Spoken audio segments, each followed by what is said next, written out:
And this work is joint with Kunal Sachdeva, who's joining Rice this fall. So the motivating question in this paper is to ask, what's the role of inside investment on fund performance? And by inside investment, I mean managerial GP commitments to their own funds under their management. So to study this question, we're going to first have a model framework that uses a Burke and Green style model to understand how inside investment might affect the incentives for managers. The key frictions in this model are going to be limited commitment and decreasing returns to scale. Then we're going to turn to the data. We're going to use novel regulatory information to empirically analyze the role of skin in the game on fund performance. So the way to think about this is to imagine a hedge fund that has multiple funds under their control. And we're going to be comparing the returns on fund number 2. That's a fund here in this example that has a higher amount of inside capital, greater skin in the game that comes from managerial GP commitments to the fund, against another fund that this hedge fund operates, this fund number 1, that has a smaller amount of inside capital. And our key result is that a 1 standard deviation of inside investment within the same firm is associated with about 1.3% increase in alpha. So we're finding that inside investments are a very strong, powerful predictor of superior performance, even when we look within the fund family. So first, I want to motivate our model and try to illustrate why we think capacity constraints is the right friction to have in mind in understanding this result. So first, what I'm showing you here is a flow performance relationship. So on the x-axis, we've got lagged excess returns. And on the y-axis, I'm showing you subsequent flows into the fund. And I'm breaking out insider funds. These are the ones in red. And outsider funds, those are the ones in teal. The distinction being the insider funds have over 20% of their capital coming from the GPs, from the managers of the fund. And so notice that the outside funds here in teal have more of a standard flow performance relationship, meaning that when they have a good quarter, they get more money the subsequent quarter, right? That relationship comes from the fact that investors see the superior performance of the fund and they're putting their own capital into it. However, we don't see that relationship when we look at the insider funds, meaning that when we're looking at funds that are disproportionately managing inside money, they have a good quarter, they don't get a lot more money the following quarter. Now, in parallel to that result on flow performance, I'm showing you here a picture on return persistence. So same thing on the x-axis, lagged excess return. On the y-axis, I'm now showing you the subsequent follow-on excess return. Now, this relationship isn't as precise, but we see a suggestive sign that the insider funds seem like they have a little bit more return persistency, meaning they have a good quarter, 1 quarter. They seem to do maybe a little bit better the following quarter. And so these are just kind of motivating facts that go into how we develop our modeling framework, which we're then going to use to interpret our empirical results. So the model we use is a fairly standard Burke and Green style model in which managers have access to different return technologies with different scaling costs. So each return is associated with a particular alpha parameter that captures how good the strategy does when you first put in a little bit of money into it, as well as a scaling parameter which captures how the returns of the strategy diminish with additional capital contributions, where the capital in our model comes from both insiders as well as outsiders. Now, the key differentiation between insiders and outsiders in our model is that the outsiders are taking fees as given. They're investing their capital into the fund, whereas insiders are collecting both the management fees on outside capital as well as the internal returns on investing their own private capital. So they're trying to maximize that total value add, taking the participation of outsiders and scarce insider capital as fixed. So the way to think about this framework is to imagine 2 strategies with very different scaling parameters. So think of the first one here in red. That's going to be something like high-frequency trading. It's something that gives you really high returns, but doesn't scale very well. The more capital you put into the strategy really diminishes the returns that you receive on it. We think this characterizes a broad set of strategies that hedge funds have access to. There's another set of strategies that are outlined here in teal. So this strategy doesn't give you as much return, but it scales a lot better. And so the basic framework in this model is going to be that if you have inside capital to delegate, you're going to first put that into the strategy in red. You're going to earn really high alpha on your own private capital, and you're instead going to market that fund in teal to outside investors earning management fees on that money. So that's going to be the basic kind of intuition behind the model. Now think about what happens in any given fund as you change the amount of skin in the game. On the far left, we have the Burke and Green framework. The fund size grows really large because you're just trying to maximize management fees. On the right side, you've got a world in which there's only inside capital in the fund. Now when that happens, the managers optimize the scale of the strategy so as to get the maximum alpha, because they're earning all of the excess returns themselves. And in between, you've got some sort of intermediate range where the insiders are not scaling up the fund as much as they could because they've got some capital contributions. Parallel to that, we've got a framework on returns. So again, left-hand side, Burke and Green framework, there's no excess return. Right-hand side, we see funds do really well because the managers are choosing to optimize the scale of their strategy so as to earn excess returns. What happens in between is really interesting. So what's going on in between is that the insiders are internalizing the fact that raising new capital is dilutive to existing investors in the sense that it worsens the capacity constraint of the strategy. And so skin in the game acts to better align the incentives between the LP and the GP by causing the insiders to internalize this dilutive capital raising. So that's just the basic framework of our model. It leads us to think that as long as these scale and size costs are going to vary, we're going to expect that hedge fund insiders are going to allocate strategies differentially across their funds. They're going to be putting their own private capital across these different funds in ways that should result in a relationship between skin in the game and performance. And it gives us some sense of what's the plausible mechanism, this capacity constraint idea. And again, the basic intuition of this model is that insiders are trading off skill and scale. They can earn a lot of money if they're managing their own private money, particularly when it comes to strategies that don't scale very well. Or they can earn a lot of money on management fees, but to do that, they're going to have to really take a lot of capital and drive those returns down a lot. The basic friction in the background generating this result is the idea of limited commitment, that outsiders can't fully contract with the management of the fund to commit against diluting them, over raising capital in the future. And so skin in the game is kind of acting as that commitment mechanism here. So that's just the basic framework that we have in mind that we're going to take to the data. We're going to use novel regulatory data that comes from Form ADV. So ADV data has been used before in other contexts, but it's been updated after Dodd-Frank to include a lot more information. It's going to now be a kind of a comprehensive data set, all hedge funds above a certain size, that's going to allow us to understand the role of inside investment in the hedge fund industry. We're going to link this with commercial hedge fund data sets. This is going to allow us to look at returns. We're able to link a number of these based on the SEC identifier itself. So first, let me just give you a sense of what this regulatory form looks like. Here I've got Renaissance Technologies. This is the Medallion Fund. This is the most successful hedge fund of all time. A dollar invested in this fund in the 80s would return over $10,000 today. And distinguishing feature of this fund is its reliance on inside capital. So I'm going to draw your attention to question 14 on this form, which is what we're going to use.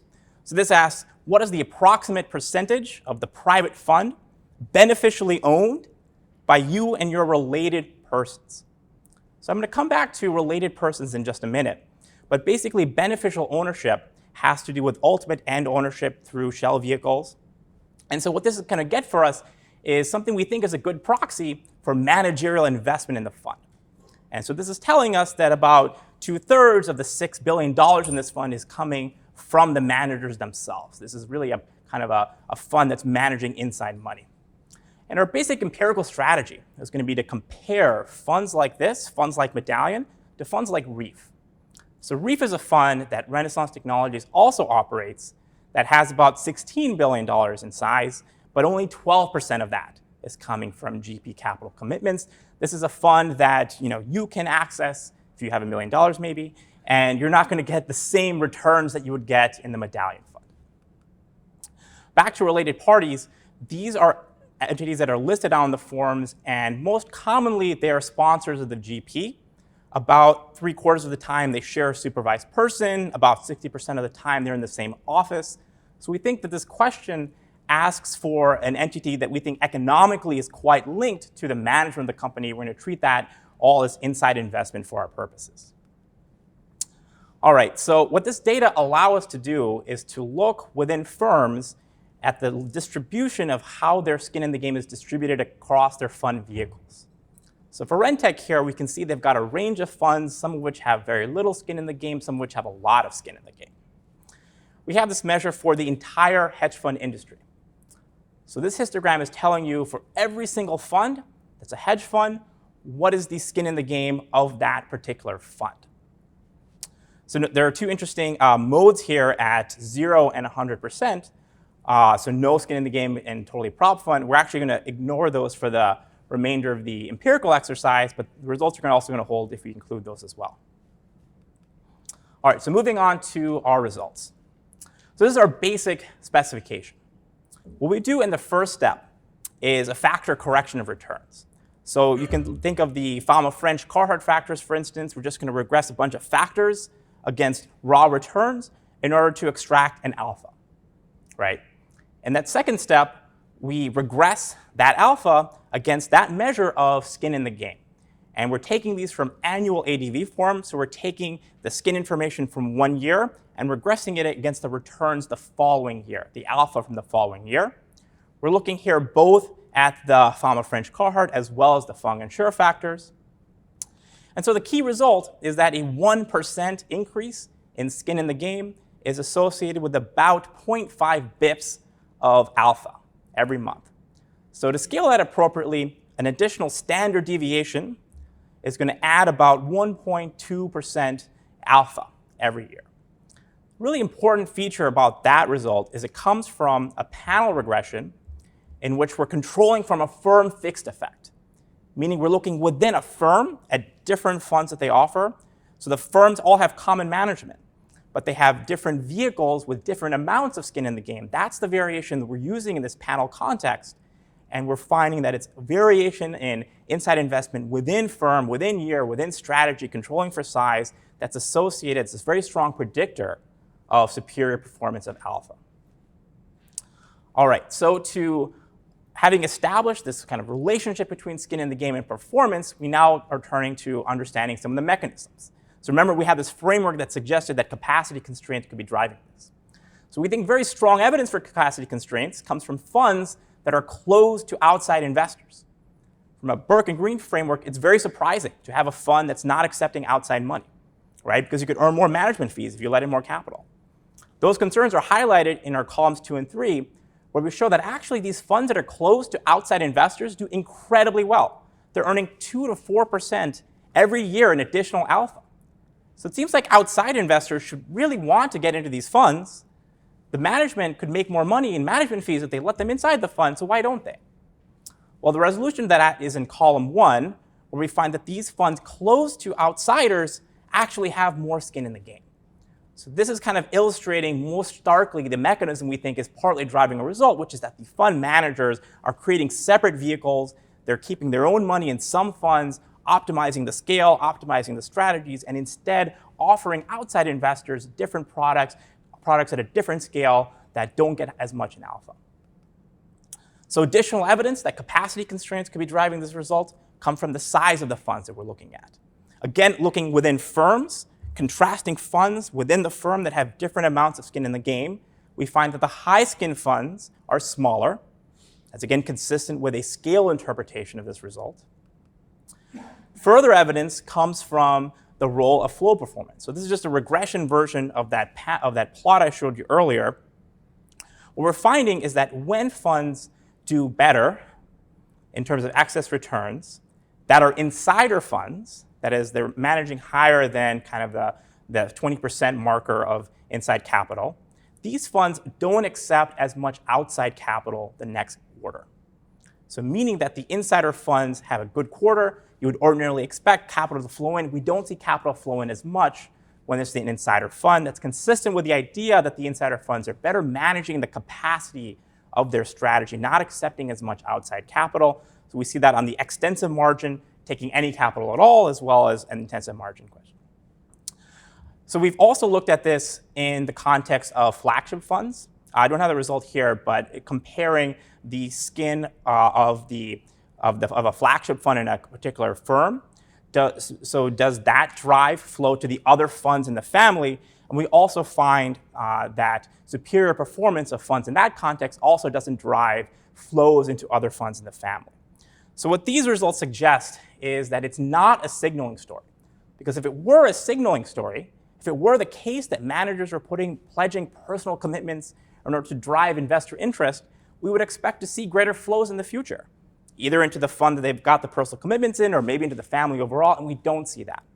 So that suggests instead that it seems more likely that it's something like moral hazard that's driving the result. The fund, that there's some agency conflict between the LPs and the GPs, and that the managers are doing something different in the funds that they operate, either on their scale or the nature of the strategies. Further evidence for this capacity-constrained interpretation comes from the strategies where we see the strongest effects. So what I'm plotting here is a coefficient, so the basic coefficient relating inside investment to alpha across different fund categories. And we see the strongest relationship between inside investment and performance in the categories that we think are more characterized by capacity constraints. So these are relative value, multi-strategy, event-driven. So we think of these as arbitrage-like strategies that are more capacity constrained. And so we expect to see a greater relationship between inside investment and performance there. We don't see as strong effects in CTAs or fund-to-funds. And fund-to-funds we exclude from our main analysis. Additional evidence for this agency interpretation comes from an event study of what happens when a new fund is created. So what we're doing here is looking at funds that only had one fund to begin with, and it's now open up a second fund.